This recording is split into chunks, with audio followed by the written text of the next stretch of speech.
반갑습니다. 오늘도 제자 훈련을 열심히 받기 위해서 주님을 닮아가기 위해서 제자 훈련 예습을 찾아주신 여러분들을 주님의 이름으로 환영하고 축복합니다. 오늘도 이 권 아무도 흔들 수 없는 나의 구원 제5과 인간의 타락과 그 결과에 대해서 살펴보겠습니다. 먼저 암송 선구입니다. 로마서 5장 12절. 그러므로 한 사람으로 말미암아 죄가 세상에 들어오고 죄로 말미암아 사망이 들어왔나니 이와 같이 모든 사람이 죄를 지었으므로 사망이 모든 사람에게 이르렀느니라. 그러므로 한 사람으로 말미암아 죄가 세상에 들어오고 죄로 말미암아 사망이 들어왔나니 이와 같이 모든 사람이 죄를 지었으므로 사망이 모든 사람에게 이르렀느니라.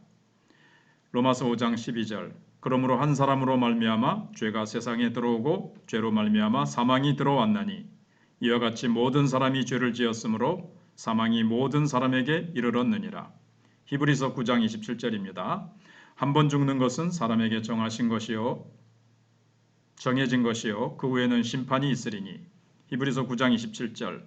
한 번 죽는 것은 사람에게 정해진 것이요 그 후에는 심판이 있으리니. 히브리서 9장 27절. 한 번 죽는 것은 사람에게 정해진 것이요 그 후에는 심판이 있으리니. 이과의 목적을 생각해 보겠습니다. 하나님의 사랑에 눈을 뜨고 십자가의 은혜 앞에 뜨겁게 감격하는 지름길은 내 자신이 본래 얼마나 절망적인 죄인이었던가를 정확하게 인식하는 데 있습니다.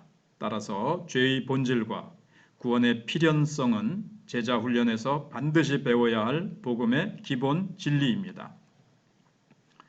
서론입니다. 인간이 하나님께 범죄하여 철저하게 타락하였다는 것을 깊이 인식하는 사람일수록 훌륭한 신앙인이 될 수 있다. 병든 자가 의원을 찾듯이 죄인임을 아는 자가 예수를 부지런히 찾기 때문이다. 현인들이 가장 듣기 싫어하는 말은 죄인이라는 말이다.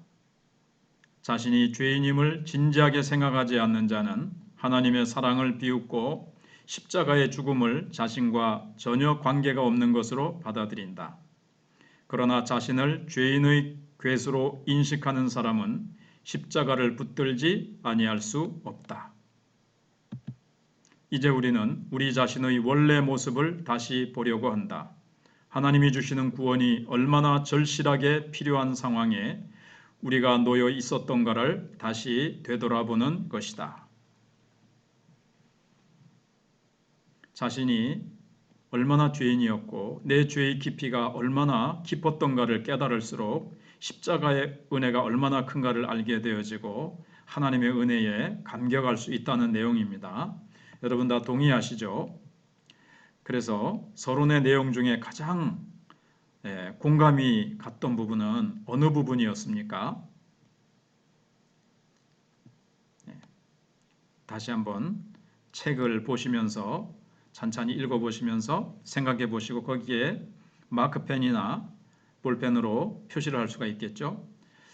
그 다음에 이제 도입 질문입니다. 1번, 자신이 부패한 죄인임을 실감하고 있는가?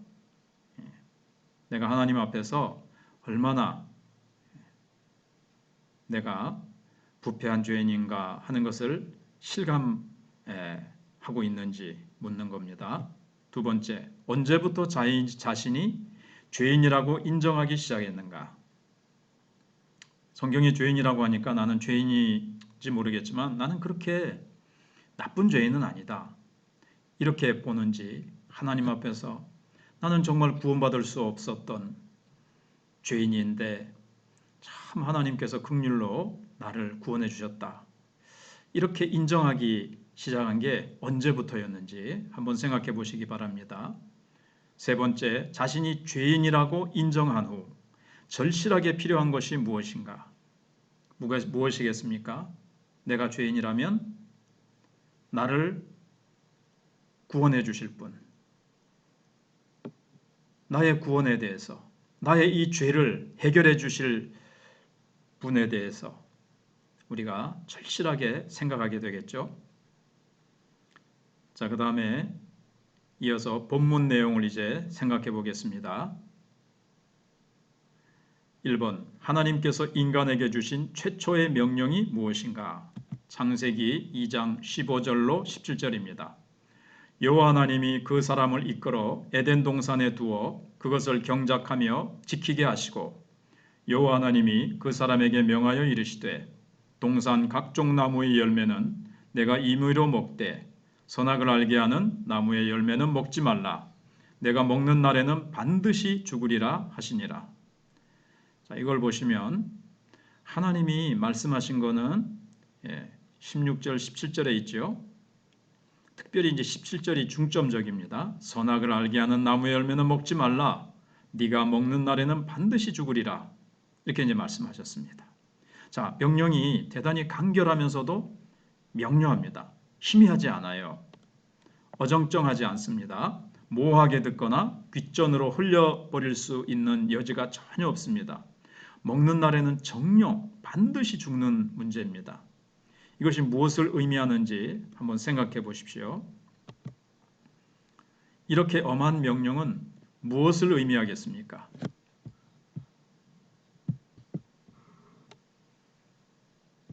일단은 하나님의 엄중한 말씀이고 이것은 시시한 말씀도 아니고 조금 전에 앞에서 봤던 말씀처럼 귓전으로 흘려보낼 수 있는 그런 시시한 말씀이 아니라는 거예요. 온 우주를 창조하신 거짓말하실 수 없고 시건치 않으시는 하나님께서 인간을 향해서 주신 엄중한 명령이기 때문에 이 말씀은 반드시 지켜야 되는, 순종해야 되는 말씀이라는 것을 우선 깨달을 수가 있습니다. 좀 더 깊은 내용은 교리 강좌를 들어보시면 될 것입니다. 그런데 자신이 한번 먼저 곰곰이 묵상해보고 생각해보는 것이 필요하겠죠. 그 다음에 이제 2번입니다. 당신은 하나님께서 이렇게 명령할 권리가 있다는 사실을 인정하는가?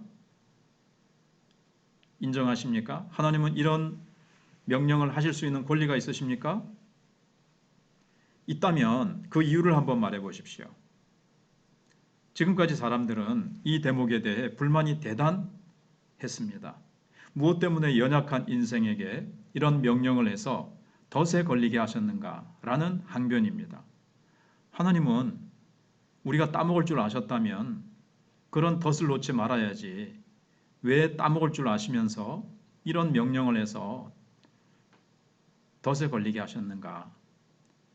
이런 항변이 많이 있다는 거예요. 여기에 대해서 어떻게 생각하십니까? 자, 다음을 보시면 창조자와 피조물의 엄청난 차이를 무시하려 드는 인간의 뻔뻔스러움을 회개해야 할 것입니다. 우리가 하나님 앞에 항변할 수 없어요. 하나님, 당신이 어찌 그렇게 하십니까? 왜 이렇게 하십니까? 저렇게 하십니까? 라고 우리는 결코 생각하거나 말할 수 없어요. 그것을 생각하고 말한다는 자체가, 불만을 토한다는 자체가 뻔뻔스럽고 교만한 것이고 피조물의 위치를 벗어나는, 하나님과 맞먹으려고 하는 아주 뻔뻔스럽고 교만한 죄라는 걸 깨달아야 되고요. 이거는 창조자의 절대 주권을 침해하는 아주 무서운 죄라는 것, 엄청난 죄라는 것을 기억해야 됩니다. 로마서 9장 19절로 21절을 참고하시면 되겠습니다. 로마서 9장 19절로 21절을 참고하라 그랬습니다. 혹 내가 내게 말하기를 그러면 하나님이 어찌하여 허물하시느냐? 누가 그 뜻을 대적하느냐 하리니 이 사람아 네가 누구이기에 감히 하나님께 반문하느냐? 지음을 받은 물건이 지은 자에게 어찌 나를 이같이 만들었느냐 말하겠느냐? 토기장이가 진흙 한 덩어리로 하나는 귀 있을 그릇을 하나는 전 있을 그릇을 만들 고난이 없느냐? 이런 그릇을 만들 수도 있고 저런 그릇을 만들 수도 있고 만들지 않으실 수도 있고 하나님께 모든 주권이 달려 있다는 것을 말씀하는 구절입니다. 그래서 만들어진 존재가 만든 자를 향해서 이러니 저러니 말할 권리가 없다는 거예요. 3번 우리 조상 아담과 하와는 하나님의 준엄한 명령을 겁도 없이 거역했다. 창세기 3장 1절로 8절을 가지고 다음 질문에 답하라. 그런데 뱀은 여호와 하나님이 지으신 들짐승 중에 가장 강교하니라. 뱀이 여자에게 물어 이르되 하나님이 참으로 너희에게 동산 모든 나무의 열매를 먹지 말라 하시더냐? 여자가 뱀에게 말하되 동산 나무의 열매를 우리가 먹을 수 있으나 동산 중앙에 있는 나무의 열매는 하나님의 말씀에 너희는 먹지도 말고 만지지도 말라. 너희가 죽을까 하노라 하셨느니라. 뱀이 여자에게 이르되 너희가 결코 죽지 아니하리라. 너희가 그것을 먹는 날에는 너희 눈이 밝아져 하나님과 같이 되어 선악을 알 줄 하나님이 아심이니라. 여자가 그 나무를 본즉 먹음직도 하고 보암직도 하고 지혜롭게 할 만큼 탐스럽기도 한 나무인지라. 여자가 그 열매를 따먹고 자기와 함께 있는 남편에게도 주매 그도 먹은지라. 이에 그들이 눈이 밝아져 자기들이 벗은 줄을 알고 무화과 나무 잎을 엮고 치마로 삼았더라. 그들이 그날 바람이 불 때 동산에 거니시는 여호와 하나님의 소리를 듣고 아담과 그의 아내가 여호와 하나님의 낯을 피하여 동산 나무 사이에 숨은지라.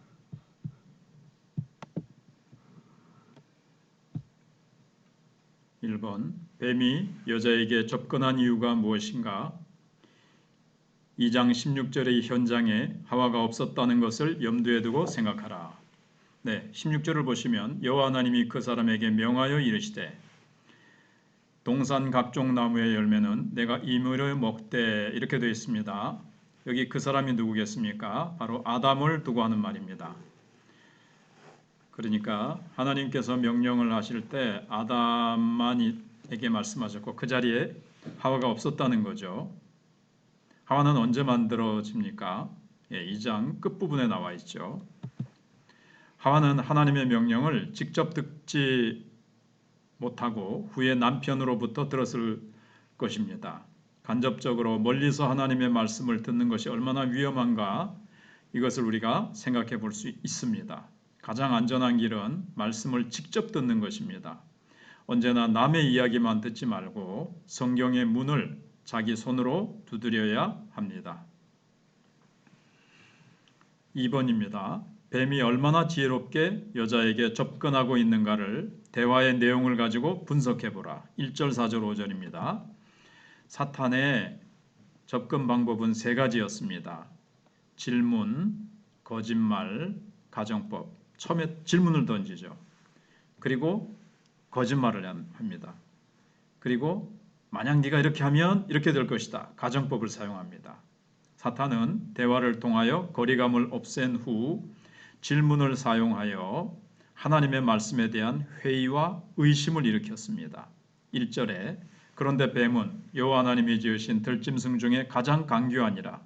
뱀이 여자에게 물어 이르되 하나님이 참으로 너희에게 동산 모든 나무의 열매를 먹지 말라 하시더냐. 네.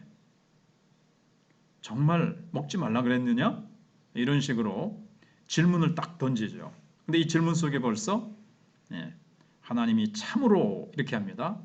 그리고 모든 나무라 그러진 않으셨거든요. 선악과를 따먹지 말라 그랬죠. 다른 모든 것은 임의로 먹을 수 있다고 말씀하셨습니다. 그래서 모든 나무, 하나님은 인색하신 하나님, 우리의 행복과 자유를 빼앗아 가시는 하나님, 심술쟁이 하나님, 인색하신 하나님으로 마음속에 탁 심어 놓은 거죠.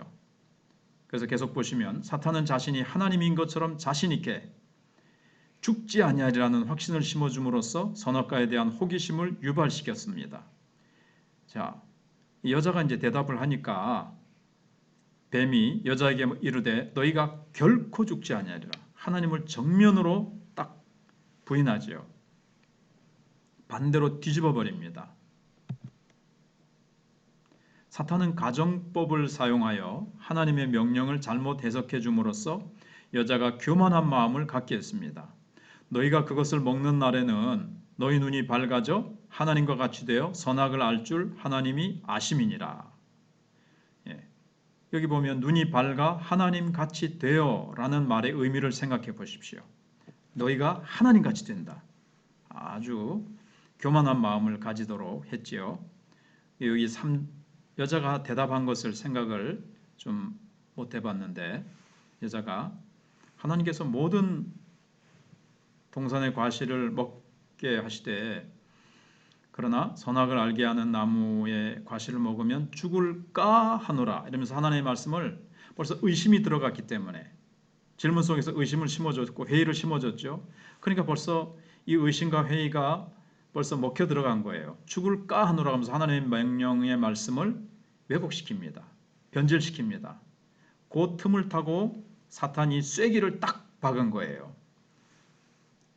너희가 그것을 먹는 날에는 너희 눈이 밝아져 하나님과 같이 되어 선악을 알 줄 하나님이 아심이니라.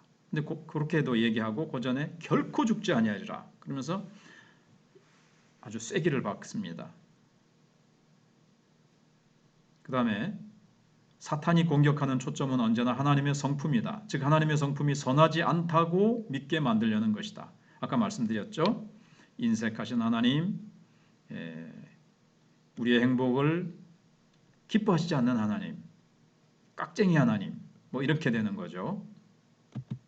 그래서 아직 온전히 드러나지 않은 하나님의 숨겨진 뜻을 왜곡시킵니다.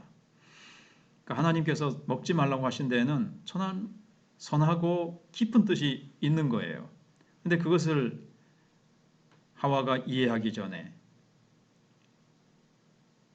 사단은 하나님의 그 숨겨진 뜻을 드러나기 전에 왜곡시켜 버립니다. 즉 사탄은 인간으로 하여금 하나님의 성품에 대하여 혼돈하게 만들어 바랄 수 없고 바라서는 안 되는 것을 바라게 해버렸습니다. 정말 좋으신 하나님 아닙니까? 좋으신 하나님, 좋으신 하나님. 그런데 사탄은 하나님을 아주 안 좋은 하나님으로 그렇게 만들어버린 거죠. 그렇게 의식을 심어준 거죠. 자, 3번입니다. 뱀과의 대화에서 드러난 하와의 치명적인 약점은 무엇입니까? 2절, 3절입니다. 여자가 뱀에게 말하되 동산 나무의 열매를 우리가 먹을 수 있으나 동산 중앙에 있는 나무의 열매는 하나님의 말씀에 너희는 먹지도 말고 만지지도 말라. 너희가 죽을까 하노라 하셨느니라.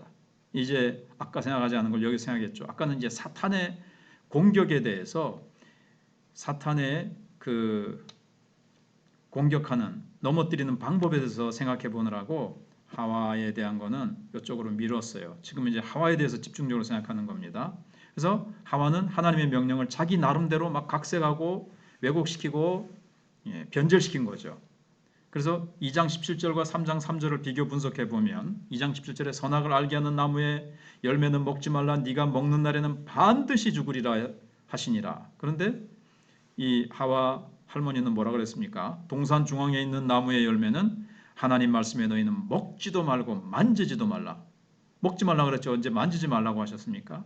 그러니까 여기서 벌써 인색하신 하나님, 깍쟁이 하나님, 뭔가 우리의 행복과 우리의 자유를 제한시키는 하나님으로 사단이 심어준 게 벌써 먹혀 들어간 게 보이죠. 그리고 너희가 죽을까 하노라. 하나님의 엄중하신 명령은 희미하게 만들어버렸어요. 사단의 작전이 먹혀 들어간 거죠. 자, 그래서 하나님의 말씀을 적당히 자기 마음대로 해석하는 습관은 하와에게서 유전된 악이다. 각자 자신을 돌아보면서 비슷한 근성이 없는지 반성하도록 해봅시다. 뭐라고요?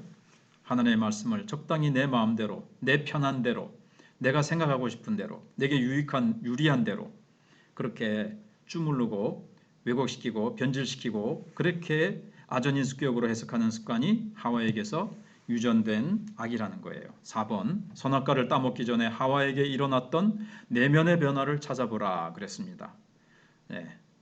6절에 따먹기 전에 사단의 말을 듣고 딱 선악과를 바라보니까 어땠습니까? 여자가 나무를 본즉 그랬습니다. 쳐다봤습니다.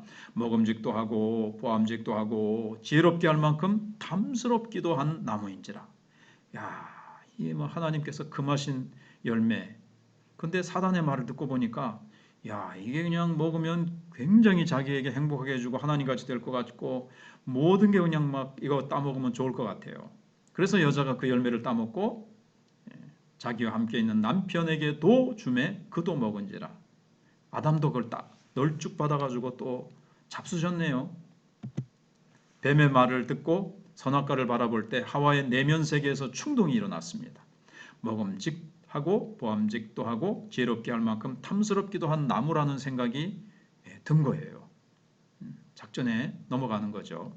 전에는 관심조차 없었던 어떤 것에 대해 당신이 유혹을 받아 하와처럼 마음의 변화가 일어나고 넘어진 일이 있는가? 전에는 관심도 안 가지고 하나님이 하지 말라 그러셔가지고 두려워서 아예 거기는 손도 댈 생각조차 하지 않으려고 했는데 뭔가 죄의 유혹이, 사단의 유혹이 찾아와서 야 저거 한번 해보면 어찌될꼬, 어떤 마음일꼬, 어떤 쾌락이 있을꼬, 그렇게 해서 넘어진 적이 없느냐 하는 겁니다. 자, 5번 아담의 잘못은 무엇이라고 생각합니까? 17절에 선악을 알게 한 나무 열매는 먹지 말라. 네가 먹는 날에는 반드시 죽으리라 그랬는데 아담은 하나님의 명령을 하와에게 정확하게 알려주지 못했습니다. 절대 먹어서는 안 된다. 하나님께서 반드시 죽는다고 하셨다. 이거를 매매 단디 철저하게 알려주지 못한 거죠. 그리고 아내가 줬을 때 맥없이 넘어갔습니다. 당신 이거 왜 먹었어? 이거 먹으면 안 돼.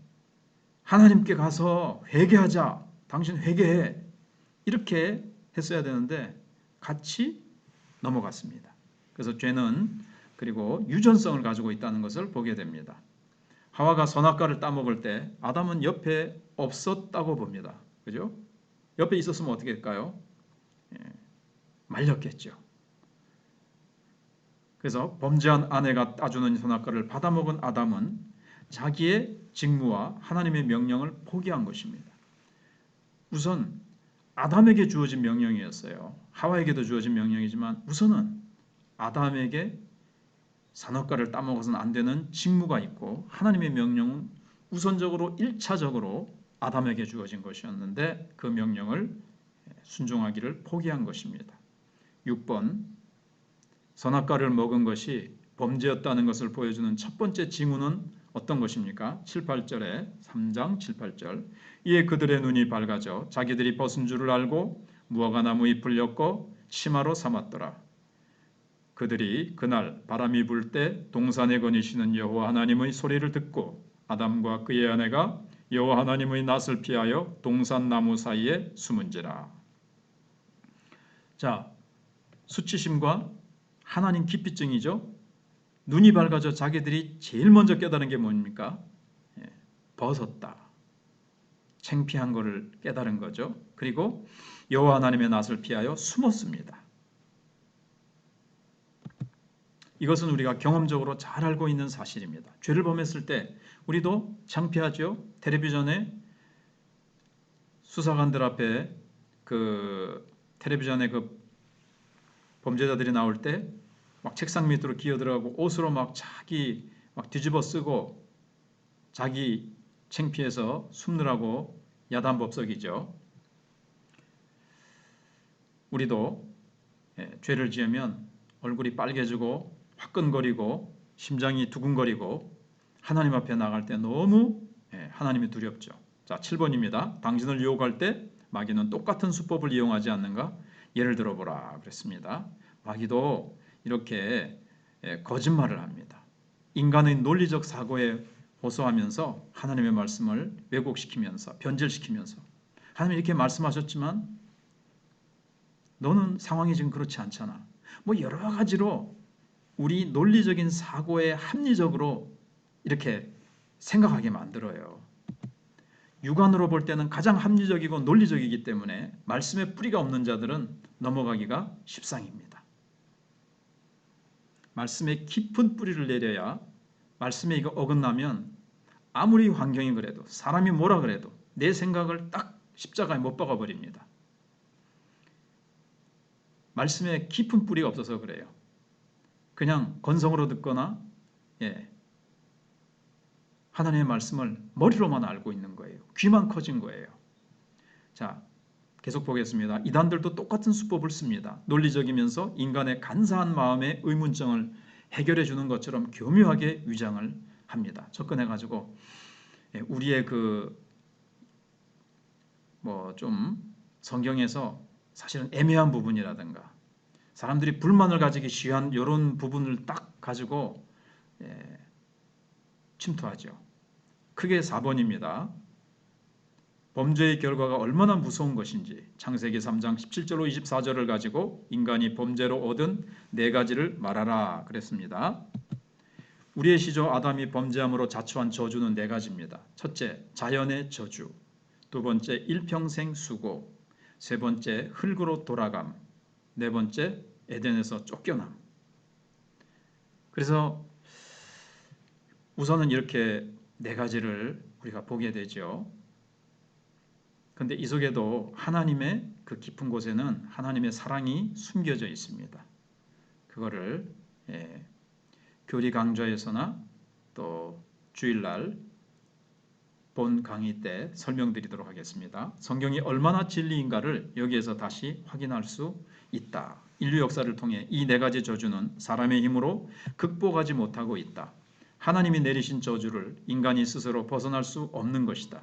그래서 사랑이라는 것이 인간 스스로 벗어날 수 없기 때문에 하나님을 찾고 하나님께로 나오게 하는 것이 되기 때문에 이게 이제 하나님의 사랑이라는 거죠.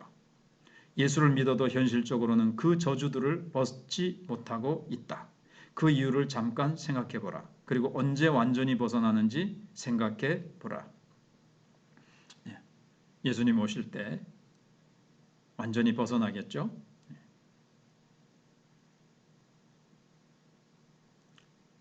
이 부분도 주일날 왜 현실적으로 저주를 완전히 벗어나지 못하는지 상당히 벗어나죠. 근데 또 남은 부분이 있어요.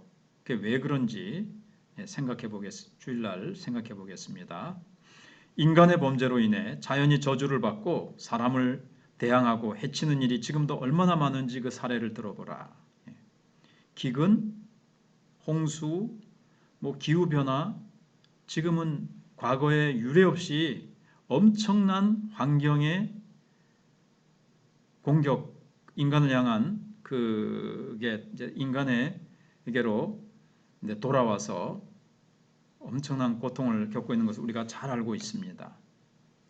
만약에 이런 게 없으면 인간은 더 기고만장하고 인간은 그야말로 바벨탑을 쌓고 너무너무나도 교만해졌을 겁니다. 자, 이마에 땀을 흘려야 먹고 살 수 있는 세상에 대해 한두 가지 예를 들라. 자, 한번 생각해 보시면 되겠죠? 인간이 이마에 땀을 흘려야 먹고 살 수 있는 이 세상에 그 힘든 부분이 있습니다.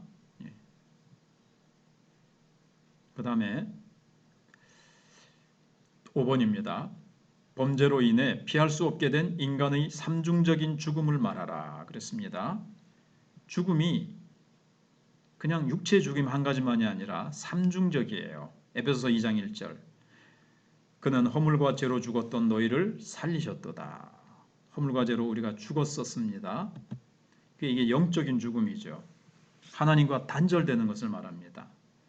사람들 다 지금 예수 안 믿는 사람들도 사회생활하고 가정생활하고 살아서 돌아다니는데 죽었었다 이렇게 하잖아요. 하나님과 단절되는 죽음을 말합니다. 히브리서 9장 27절에는 육체적인 죽음을 말하죠. 아까 외웠잖아요. 한 번 죽는 것은 사람에게 정해진 것이요. 그 후에는 심판이 있으리라. 한 번 죽을 때 영과 육이 분리됩니다.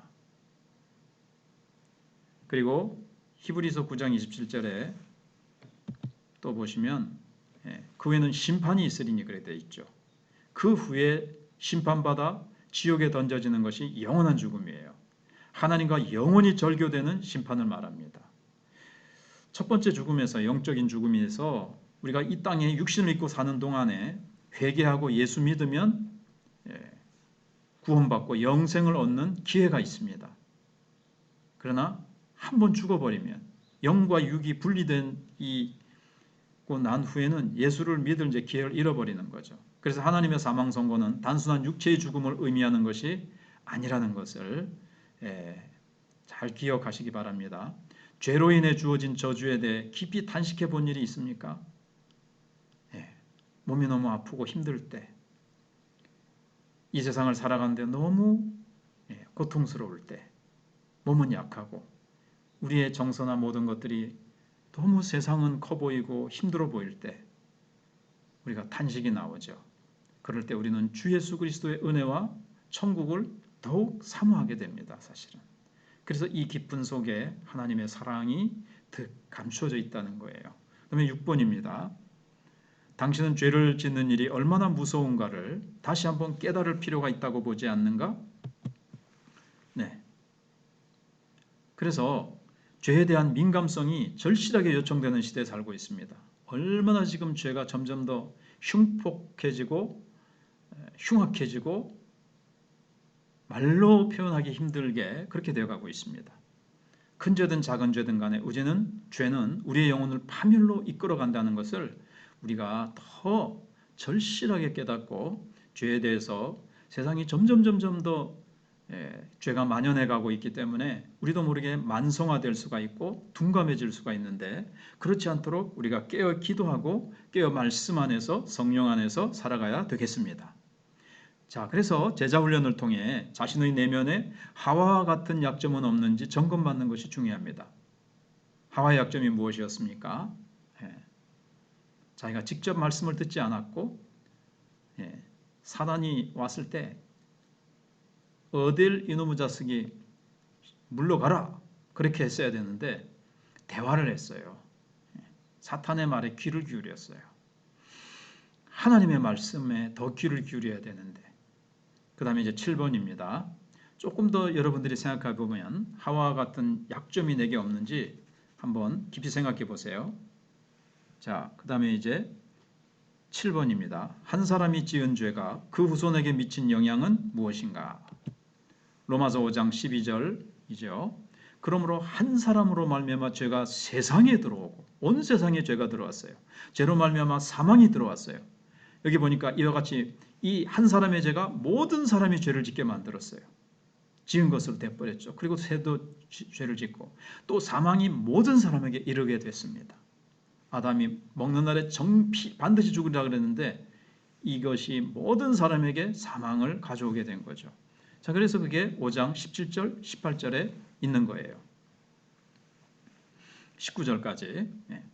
한 사람의 범죄로 말미암아 사망이 그 한 사람을 통하여 왕노릇하였은즉 더욱 은혜와 의의 선물을 넘치게 받는 자들은 한 분 예수 그리스도를 통하여 생명 안에서 왕노릇하리로다. 그런즉 한 범죄로 많은 사람이 정죄에 이른 것 같이 한 의로운 행위로 말미암아 많은 사람이 의롭다 하심을 받아 생명에 이르렀느니라. 한 사람이 순종하지 아니함으로 많은 사람이 죄인 된 것 같이 한 사람이 순종하심으로 많은 사람이 의인이 되리라.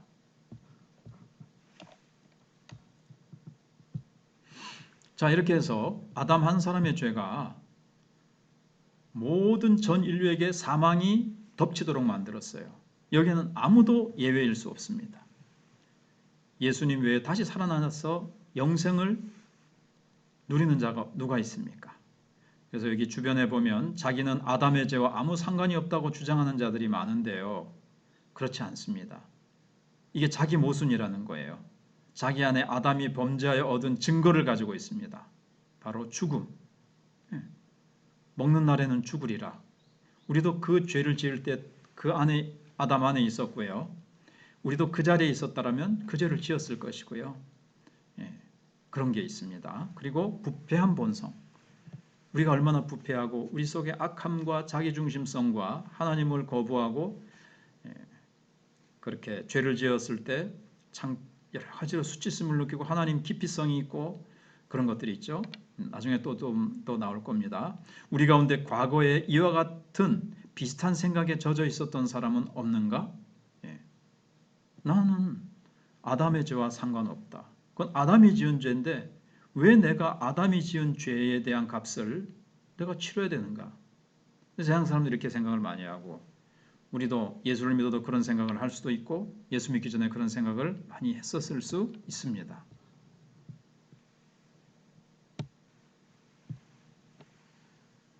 그래서 한 사람 아담과 한 사람 예수라는 말씀에서 한 사람은 띄었어야 되는데요. 대표자를 의미합니다. 아담은 인류의 대표였어요. 그래서 아담의 위치에 대해서 몇 가지 학설이 있지만 그 가운데서 하나님이 그를 한 개인이 아닌 인류의 대표로 보셨다는 견해가 가장 좋습니다. 특별히 로마서 5장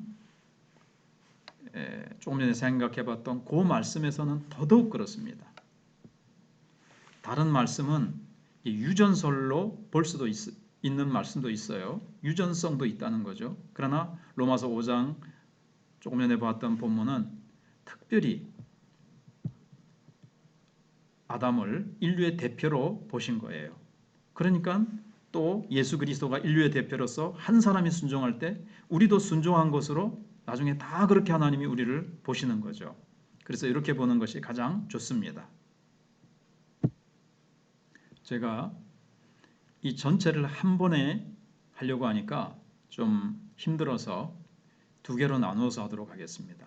그래서 5가잖아요.